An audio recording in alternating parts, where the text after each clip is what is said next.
Graça e paz, irmãos e irmãs. Hoje é um dia para todos nós de enorme significado. Mas você deve ter percebido que o tema do sermão de hoje, ele é mais longo do que costuma ser.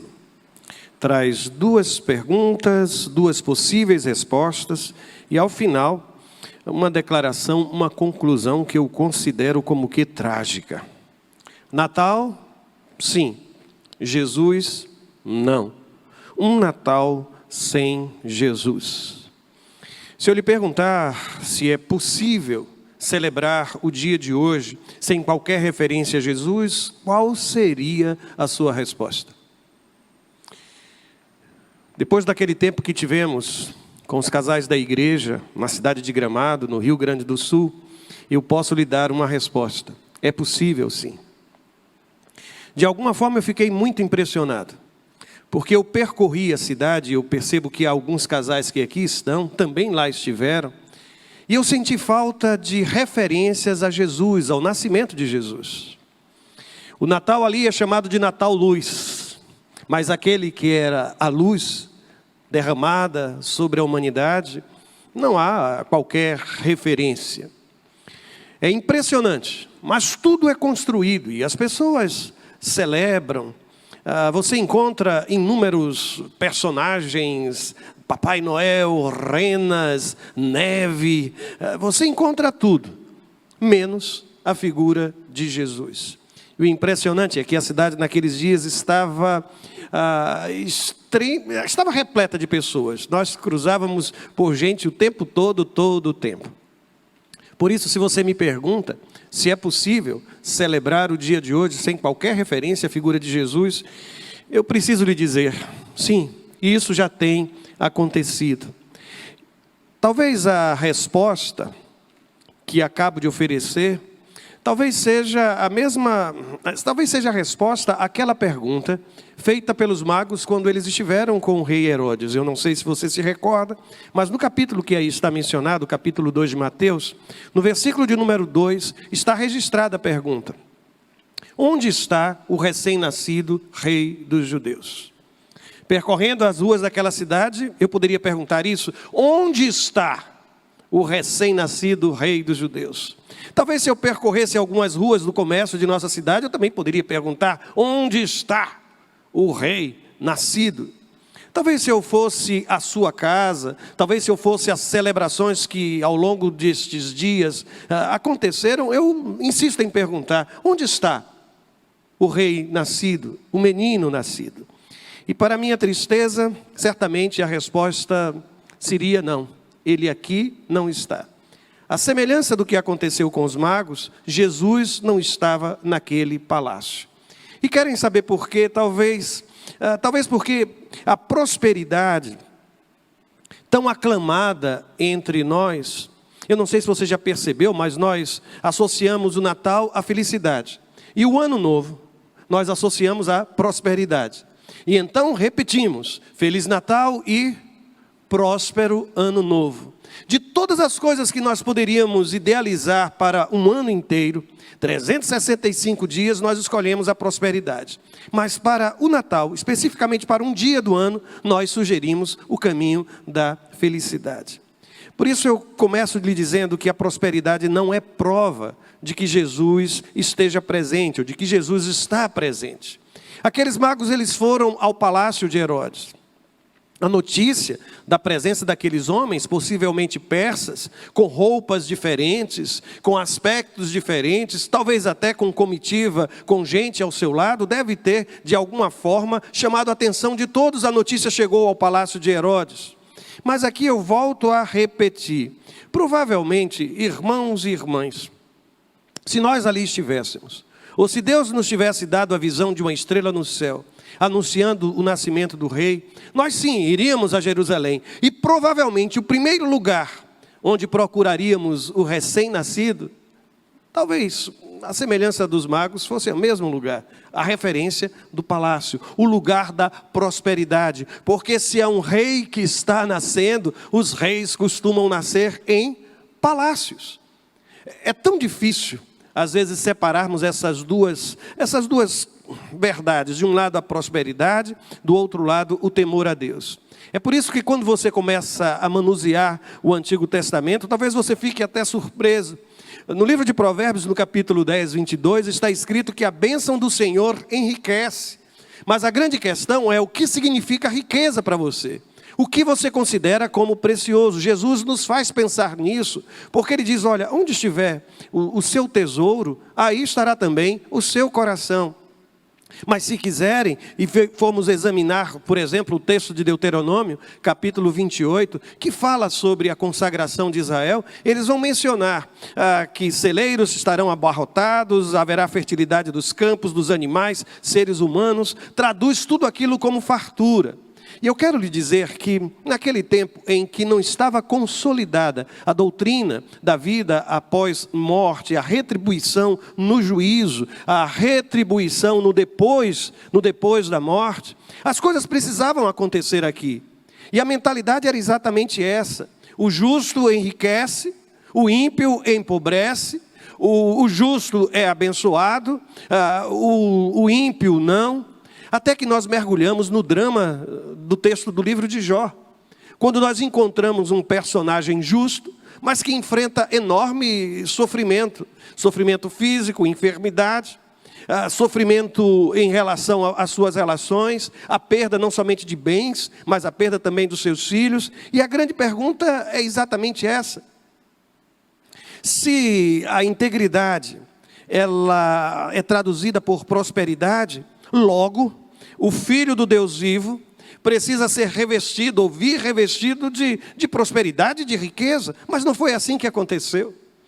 Porque mesmo no Antigo Testamento, onde ensinos como esses são trazidos, eu me recordo do livro de Eclesiastes, me recordo de muitos textos do livro de Provérbios, e há um para mim, sobremodo especial, em Provérbios 28:6, quando diz que é melhor o pobre que anda na sua integridade, do que o perverso nos seus caminhos, ainda que seja rico. Por isso, o mesmo Antigo Testamento que trata dessa questão, deixa bem claro que é possível sim, que a integridade seja a marca de alguém, de um homem, de uma mulher, um pobre. E que a perversidade tenha lugar também nos palácios. E aqui me permitam dizer, no ensino do Novo Testamento, nós encontramos uma perspectiva diferente em relação à prosperidade. Eu não sei se você se recorda, mas na parábola contada por Jesus, Jesus estabelece que a riqueza ela é enganosa.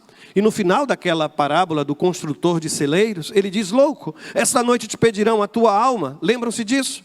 Se não for bastante, recordem-se que Jesus nos ensinou que esta nossa sede de prosperidade, de fartura, de riqueza, acaba se tornando uma espécie de ídolo em nossa vida. E ele diz, olha, não podeis servir a Deus e às riquezas. E mais ainda, irmãos, o Novo Testamento ainda abre espaço para estabelecer um grande perigo por trás da riqueza, que é a associação com a injustiça. Mesmo o texto de Lucas, nas palavras de Jesus, ou o texto de Tiago, acaba revelando que muitas vezes essa riqueza que é reunida, ela é reunida a partir de comportamentos reprováveis diante de Deus. Corrupção, opressão. Mas aqui nós estamos, irmãos, por quê? Porque a história dos magos nos leva lá para dentro do palácio de Herodes o Grande. E eu vou lhe dizer, Herodes era realmente alguém de alma política. E aqui, quando eu uso a palavra política, eu uso na pior definição que o irmão puder imaginar. Ele era alguém que se cercava dos favores de Roma e, ao mesmo tempo, tentava conquistar o apoio dos judeus. E eu fiquei impressionado. Eu tive acesso à declaração de imposto de renda de Herodes o Grande, viu? E sabem o que é que as pesquisas dizem? Dizem que aquele homem tinha uma renda anual de cerca de 13 milhões de denários. Então o que eu fiz? Eu espero ter feito as contas corretamente. Mas eu acabei dividindo isso. E percebi que ele tinha, ou conseguia ganhar, cerca de 108.333 denários por dia. Ou por mês, perdão. Depois fiz uma outra divisão e cheguei à conclusão de que, se assim era, ele ganhava cerca de 36.111 denários por dia. E sabe por que eu fiz isso? Para você ter noção, um trabalhador comum, ele recebia 1 denário por dia. Isso significa que a renda de Herodes o Grande equivalia à renda de 36 mil famílias por dia. Portanto, nós estamos diante de um quadro em que aquele que representa toda a prosperidade em Jerusalém é indagado sobre a figura messiânica e o reconhecimento é um só. Não está aqui. O rei nascido aqui não está. Se não for bastante isso, vejam os impostos. Cada agricultor pagava cerca de 1/4 do que colhia. O comerciante, 1/3 sobre os grãos que vendia. E a metade daquilo que vendia sobre as frutas. Conseguem imaginar a riqueza desse homem? Eu provavelmente, aliás, você certamente, deixe-me dizer de uma outra forma, deve se recordar que o templo, no tempo de Jesus, era conhecido como o templo de Herodes, porque ele fez a reforma no templo de Israel. Mas qualquer um que mergulhe sobre a história deste rei, chamado o Herodes o Grande, vai lembrar que também ele construiu uma cidade chamada Cesareia, para funcionar como uma espécie de capital política de Roma em Israel. E lá em Cesareia, os irmãos sabem o que ele fez? Ele também construiu um templo. E a quem foi dedicado aquele templo? A César, ao imperador. O nome da cidade Cesareia não recebe este nome por outra razão. Mas por quê? É um gesto político de Herodes para com o Império Romano. Agora vejam, o mesmo homem que construiu o templo dos judeus é o mesmo homem que construiu o templo para César. Entendeu porque eu lhe disse que este homem chamado Herodes o Grande, ele praticamente reúne essas características desagradáveis quando nós associamos a chamada figura política? Ele era um estrategista.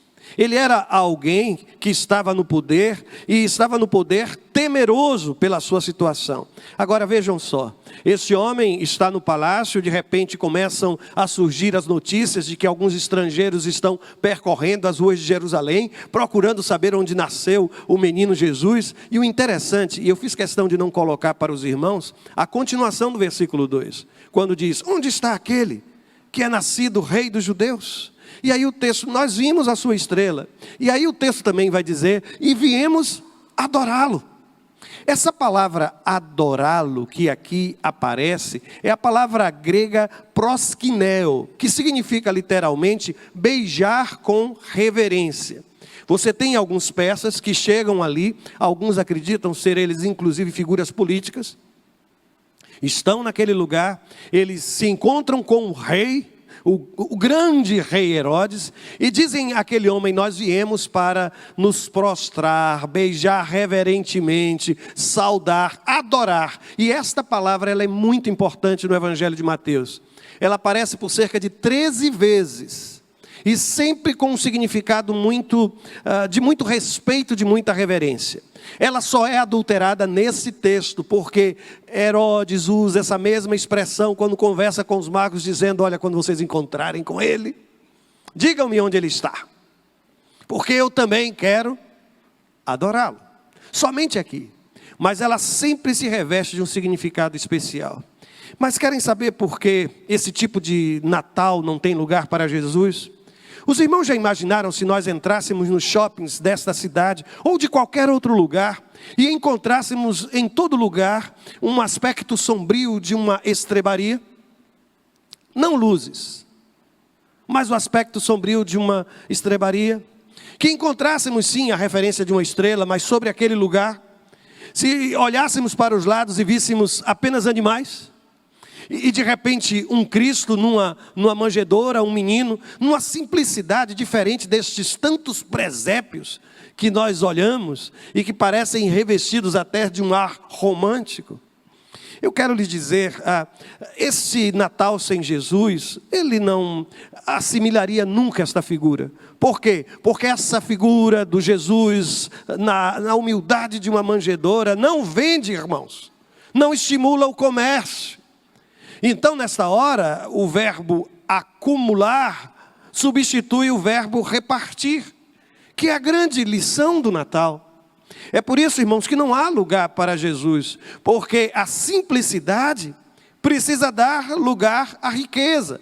E lá estamos nós, comprando mais um par de sapatos, comprando mais uma roupa para usar, comprando mais alguma coisa para uso doméstico, e depois você compra e chega em casa e fica tentando encontrar utilidade para aquilo.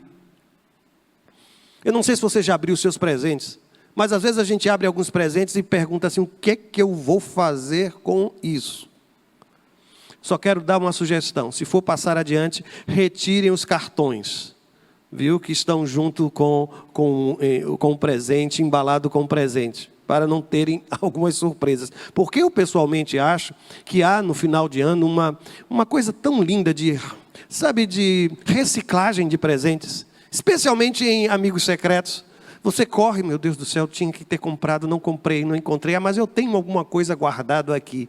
E aquela mulher que é mais sábia, guarda inclusive embalado para não ter o trabalho de procurar um novo papel de presente. Mas é isso, eu preciso ter mais, eu preciso substituir a simplicidade pela riqueza. Quem foi que disse que a ceia de Natal precisa ser o jantar ou o almoço mais do ano inteiro? Eu nunca vi ninguém, eu não estou querendo sugerir isso também não, viu? Já pensou, hoje qual vai ser a ceia de Natal? Qual o cardápio? Eu fiz cuscuz para a nossa ceia de Natal. Ninguém faz isso, irmãos. Nós associamos a celebração com aquilo que nós tivermos de mais especial para colocarmos sobre a mesa. Eu vou mais adiante. Ao invés de trazer a ideia do comprar, do materialismo, se coisas assim fossem expostas, irmãos, sabe, a simplicidade da manjedoura, é um convite à espiritualidade e não ao materialismo. É por isso que não há espaço, sabem por quê? Porque Jesus, ele fala de graça, enquanto esse Natal sem ele, trabalha com compra, consumo, compra, consumo. E eu vou mais longe, sabe, irmãos, me permitam trabalhar com a segunda ênfase. Sabe aquela pergunta feita pelos magos lá no palácio de Herodes, onde é que está o rei dos judeus? Eu percebo pelo texto sagrado que conhecimento bíblico não é prova de que Jesus esteja presente. Até aqui eu falei sobre coisas que certamente nós consideraríamos estranhas à realidade da igreja local. Mas eu quero lhe dizer, conhecimento bíblico não é prova de que Jesus esteja presente. É impressionante porque no texto sagrado, lá naquele capítulo 2, nos versos de 4 a 6, está escrito assim: Herodes, tendo reunido todos os chefes dos sacerdotes do povo e os mestres da lei, perguntou-lhes onde deveria nascer o Cristo. E eles responderam: em Belém da Judeia. Belém da Judeia ficava um pouco ao sul de Jerusalém, cerca de 8, 10 quilômetros. É uma cidade tão pequena, era uma vila, irmãos. Aliás, você sabe disso porque você aprendeu aquele hino que diz assim, pequena vila de Belém. Não é uma cidade grande. Se eu colocar Jerusalém, a capital, e eu colocar a pequena vila de Belém, o contraste é grande, e ele é proposital. Aí o texto prossegue dizendo, olha, em Belém da Judeia, pois assim escreveu o profeta. Mas tu, Belém, da terra de Judá, de forma alguma és, olhem bem, a menor entre as principais cidades de Judá. E o texto prossegue dizendo que, pois de ti virá o líder que, como pastor, conduzirá Israel, o meu povo. Esta é a citação de Miqueias, capítulo 5, versículo 2. Mas, sabem o que aqui me mostra, irmãos? É que, quando o texto sagrado trabalha com essas questões, me parece que salta aos meus olhos o fato de que, pelo fato de Herodes, não ser judeu, ele era edomita por parte de pai. Aquela história de um menino nascido na pequena vila de Belém era algo assustador. Porque Belém também foi o lugar onde Davi teria nascido, era reconhecido assim. E havendo profecias sobre isso, nunca lhe chamou a atenção o fato de que a consulta feita pelo rei Herodes não pergunta sobre: esta história é verdadeira? Há alguma referência sobre o nascimento de um rei? Ele não pergunta isso. A pergunta ou a consulta é sobre o que, irmãos? Onde isso vai acontecer? Isso me passa a ideia de que não havia dúvidas de que isso aconteceria. Que a única dúvida era onde isso iria acontecer. Portanto, no fundo, não somente Herodes, mas todo Israel sabia de perto e convivia de perto com aquilo que nós chamamos de esperança messiânica. Com a certeza de que em algum momento haveria uma ruptura na história, Deus invadiria a minha história e a sua história, tomaria conta do curso da história da humanidade, trazendo ao mundo a figura de Jesus de Nazaré. É impressionante porque num tempo em que não havia internet, doutor Google, coisa alguma, Herodes conseguiu reunir os mais capazes intérpretes da lei dos seus dias, e ele fez isso sem qualquer dificuldade. A Bíblia disse que ele consultou os sacerdotes, ele consultou os escribas, os mestres, e lá estava a resposta pronta, irmãos.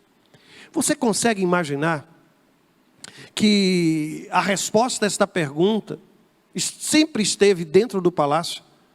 Sempre esteve em Jerusalém? Eu fico muito incomodado, porque aqueles que se apresentam no texto e conseguem responder com precisão a pergunta, você nunca se perguntou por que aquela gente não saiu em direção ao Messias nascido? Você nunca se perguntou por que aqueles homens que conheciam a palavra, que leram o que estava escrito, não manifestam qualquer curiosidade em acompanhar e se juntar aos magos para celebrar o nascimento de Jesus? Me parece que no coração daqueles homens também não tinha espaço para Jesus, irmãos, não tinha. Na verdade, aqueles homens fizeram a escolha por Herodes e não glorificaram a Deus pelo nascimento do Messias. Entenderam por que eu disse minutos atrás que conhecimento bíblico não revela ou não é prova da presença de Jesus? Há muitos e muitos irmãos a quem você poderá indagar questões das mais profundas em torno da lei, em torno do ensino do Novo Testamento, personagens bíblicos, questões de natureza histórica, geográfica. É capaz de recitar um a um o nome de cada um dos apóstolos, o nome de cada uma das tribos de Israel. Talvez tenha até decorado o Salmo de número 119. Mas isso não significa, irmãos, que haja espaço para Jesus naquele coração. Porque às vezes não é uma questão de saber a resposta certa para algumas perguntas. A questão é se a minha vida realmente tem espaço para a soberania de Deus em Cristo Jesus revelado. E logo depois o texto começa a registrar uma espécie de elaboração de um plano para eliminar aquela ameaça de um bebê Messias. Eu fico impressionado. Porque eu há pouco disse que Herodes provavelmente ficou preocupado, temeroso, porque ele não era um judeu de nascimento. Mas eu preciso acrescentar, Herodes precisava de um tratamento, sabe, irmãos? Este homem era louco. E ele revela a sua insanidade na forma como ele se relaciona até mesmo com a sua própria família, eliminando possíveis herdeiros, possíveis sucessores do seu trono. Ele era um homem que não tinha limites em relação às suas intenções. Mas eu vou lhe dizer, ele então o que faz? Ele chama em separado e conversa em segredo com os magos, procura saber, pedir informações, caso eles consigam encontrar o Messias, e ainda ele tem uma informação que ele deseja ter. Recordam-se qual foi a informação que ele pediu? Há quanto tempo isso tem acontecido? Quanto tempo? Ali ele já estava maquinando uma forma de eliminar, porque ele estava se sentindo ameaçado por um bebê, irmãos. Pessoas inseguras são assim. Não há nenhuma lógica por trás disso. O que há é o desespero. O que há é o desespero. E aí o texto sagrado vai dizer que depois ele manda matar todas as crianças abaixo de 2 anos. O que pode indicar que os magos não chegaram na presença de Maria, José, no instante em que ela havia dado à luz. Que reunir de um lado os magos, do outro lado os pastores e a família de Jesus num presépio, talvez não seja algo correto. Mas de alguma forma reúne os personagens e todas as histórias e cenas do nascimento de Jesus. Sem problema para isso. Eu não estou aqui defendendo a extinção de qualquer possibilidade de reuni-los nesse momento, absolutamente. Mas, deixe eu dizer-lhes, querem saber por que também, nessa perspectiva, não há espaço para Jesus? Porque aqueles sábios, os escribas, os mestres da lei, os sacerdotes, eles estão ali para defender uma tradição. Mas Jesus, ele vem com uma mensagem do Evangelho, das boas novas, da graça. Ele vem trazendo vinho novo que precisa ser colocado em odres novos. E a figura de um Messias, nascendo fora do controle, essa é uma palavra forte, irmãos, fora do controle das autoridades religiosas, era também para eles uma ameaça. Como Deus, e me desculpe a expressão que eu vou usar, viu, irmãos, ela é só ilustrativa. Como Deus se atreve a mandar o seu filho sem nos consultar antes? Como Deus resolve fazer isso sem nos informar?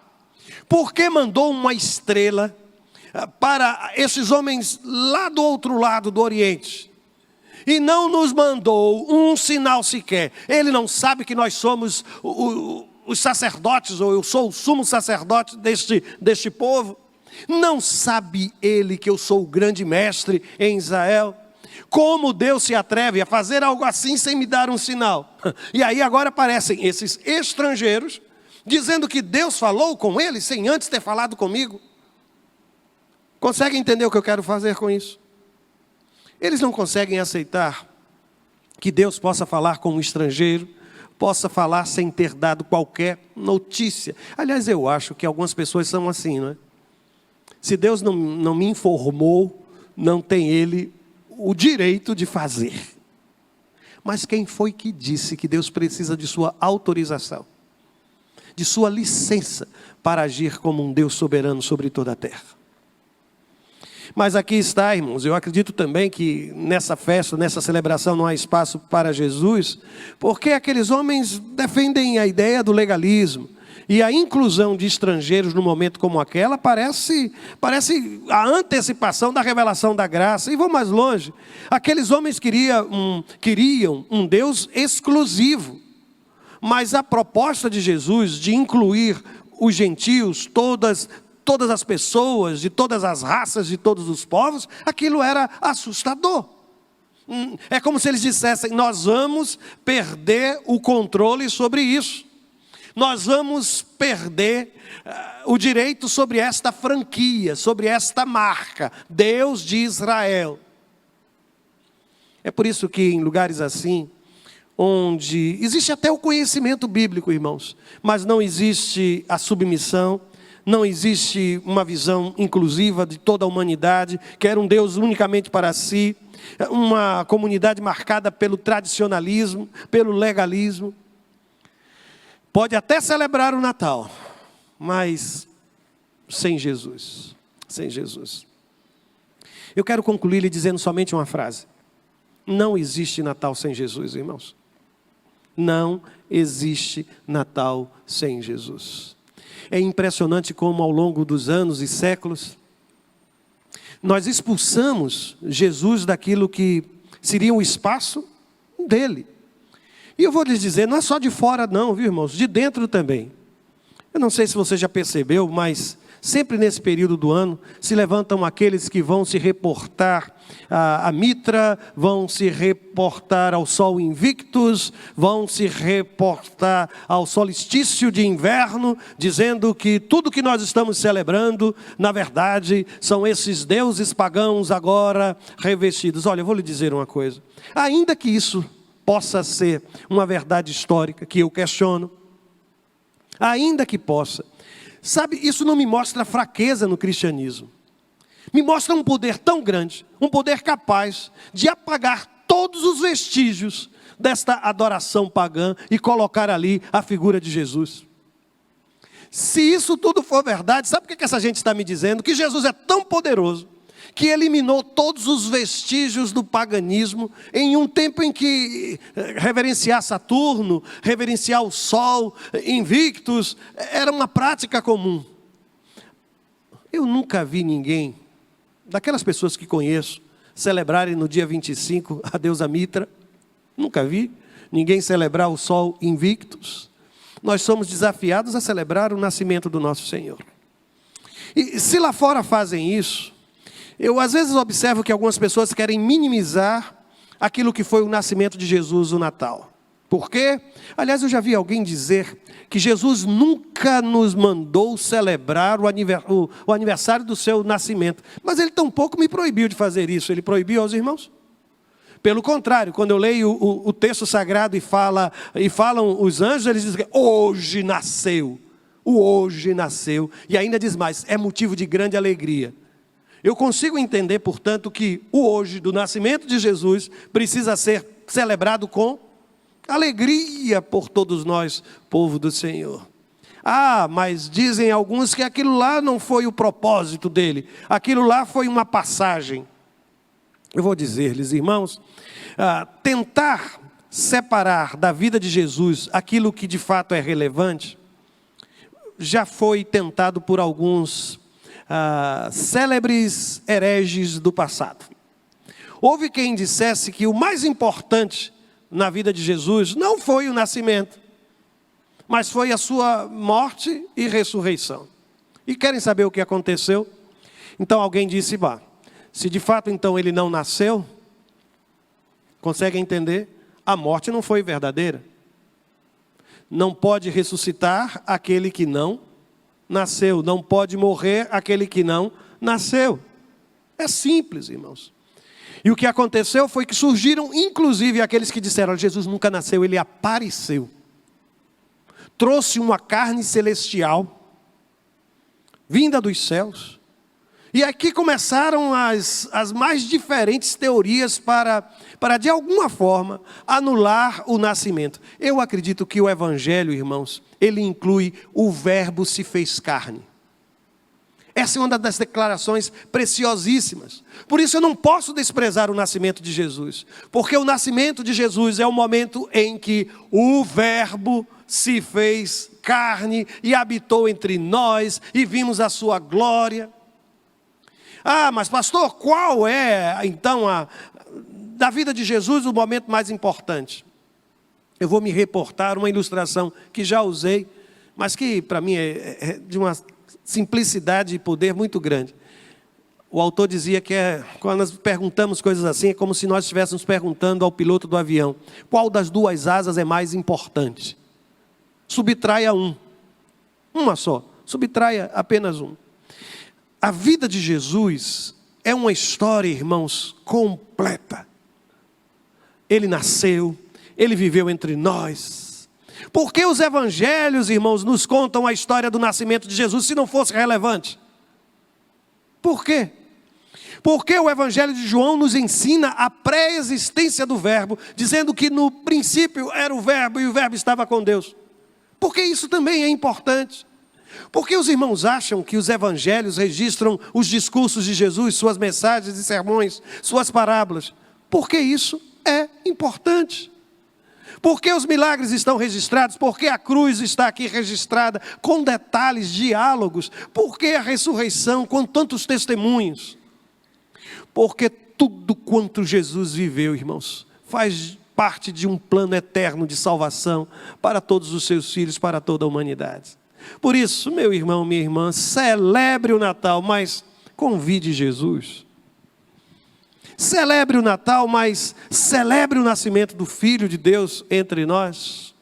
Declare sim que Ele nasceu. Declare sim.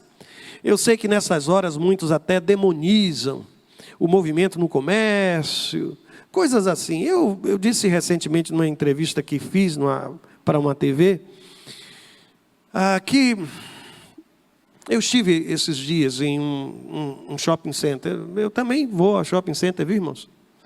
Pastor também vai a supermercado, pastor também vai ao shopping, gosta de uma cafeteria, tomar um café, gosta dessas coisas. Mas de repente eu vi tão cheio aquele lugar. E eu não estava acostumado com tanta gente naquele lugar. Eu digo, meu Deus do céu, quanta gente, quanta gente, quanta gente. Mas eu fiquei pensando, os irmãos já imaginaram quantas famílias estão ali sendo abençoadas, quanta gente conseguiu emprego só agora nesse final de ano. O grande problema nosso, irmãos, não é dar um presente ao nosso filho, ao nosso neto, ver aquele sorriso estampado de orelha a orelha. Eu gosto disso, gosto. Alguém aqui não gosta de receber um presente, uma lembrança? Ou que alguém lhe diga, olha, Feliz Natal. Só para lembrar que fomos um dia presenteados, eu sei que você já recebeu o maior presente que poderia receber. Estou dando só uma besteirinha, né? Comparado ao que Deus lhe deu em Cristo Jesus. Eu estou dando. Agora, invocar aquela figura, certamente acima do peso, vestida com aquela roupa vermelha, aqui em nosso Nordeste, ainda com aquele gorro na cabeça, que aquilo deve esquentar muito, irmãos. É por isso que ele sempre aparece vermelhinho, provavelmente. Porque aquilo deve esquentar bastante. Com renas voadoras, com trenó que voa, com alguém que consegue passar por uma chaminé, sem se queimar, e, sem o quê? Sem entalar. Aqui foi eu estou recebendo a contribuição. Sem entalar, sem se queimar. Agora vejam só. O que há de verossímil, o que é que há de verdade nessa história? É muito mais fácil eu ensinar ao meu filho a história de Jesus do que a história deste camarada. Ou eu estou dizendo algum absurdo?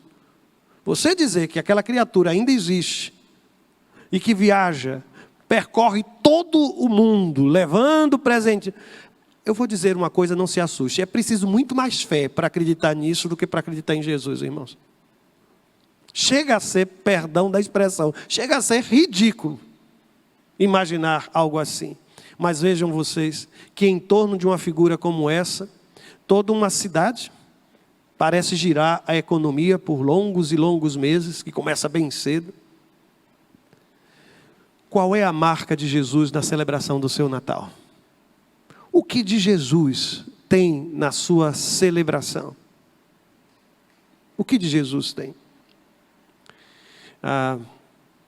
Eu fico impressionado porque, morando agora naquele condomínio que moro, eu observo que fumaça de alguém que passa a noite inteira, irmãos, só ouvindo. Eu não ouvi uma música natalina. Alguém ouviu no vizinho alguma música? Porque eu sou de um tempo em que eu acordava no Natal com aquelas músicas tocadas. Mamãe colocava naqueles LPs. E eram harpa, viu? Era o som de harpa. Você se lembra do som de Natal? Para mim o som de Natal era aquelas harpas tocando os clássicos de Natal. Eu não ouvi nenhuma canção de Natal sendo tocada pelos vizinhos lá. Não vi, irmãos. Tinha músicas lá que eu acho que com Jesus não tinha nada a ver. E há uma relação proporcional. Eu gostei muito de um camarada que disse que quanto maior é o volume da música, pior é a música. É uma relação proporcional. Quanto mais alto estiver o som, pior vai ser a música. Mas eu não ouvi nada disso. Não ouvi. Que o seu Natal tenha as marcas de Jesus, da simplicidade, da doação, do repartir, da graça, do amor. Que esse seja um tempo maravilhoso. Que o dia 25, o dia de hoje, seja uma bênção na sua vida. Eu me lembro que eu recebi uma pergunta de uma jornalista perguntando como é que o cristão deveria passar o Natal, viver o Natal. O que é que ele deveria fazer? Eu disse, como assim? É só no Natal? Ele precisa viver como em todos os outros dias do ano. Na certeza de que Jesus nasceu. Pastor, mas a gente não tem certeza se foi no dia 25 de dezembro. Meu irmão, eu conheço muita gente que está vivo aqui e nem foi registrado no dia que nasceu. Se você for perguntar, ele foi registrado dias depois, dias antes, anos depois de ter nascido. Mas está vivo. Está vivo na minha frente, tem nome, tem sobrenome, tem identidade, tem isso, tem aquilo. Aliás, alguém aqui passou por isso? Tem alguém aqui que foi registrado pelo pai depois de ter nascido? Tem uma diferença? Olha ali, eu sabia que tinha gente, está vendo? Mas o irmão está vivo, está entre nós, não é nenhuma miragem. O irmão celebra aniversário, só uma pergunta curiosa. O irmão celebra aniversário, Ronaldo? Ronaldo, como é? Qual é o dia que celebra? O dia da certidão ou o dia... O dia da certidão? Então eu vou continuar, graças a ele, eu vou continuar celebrando o Natal todos os dias. E no dia 25 de dezembro, eu também vou fazê-lo. Que Deus lhe abençoe, viu, que seu dia seja extremamente feliz. Há uma canção para ser cantada neste momento, mas eu vou fazer um pedido. Vamos cantar uma canção assim de Natal? Pode ser? Pode ser, eu vou atrapalhar todo mundo lá em cima e aqui embaixo, porque ninguém estava preparado para isso. Mas eu gosto disso, né? Pelo menos no Natal devo fazer uma coisa assim, né? Eu vou pedir que nós entoemos uma canção natalina. Eles vão descobrir qual vai ser. Para a gente sair daqui declarando a beleza, a graça de Jesus revelada nesse Natal. Fique de pé. E logo depois desta canção, nós vamos estar orando, pedindo a Deus que nos abençoe.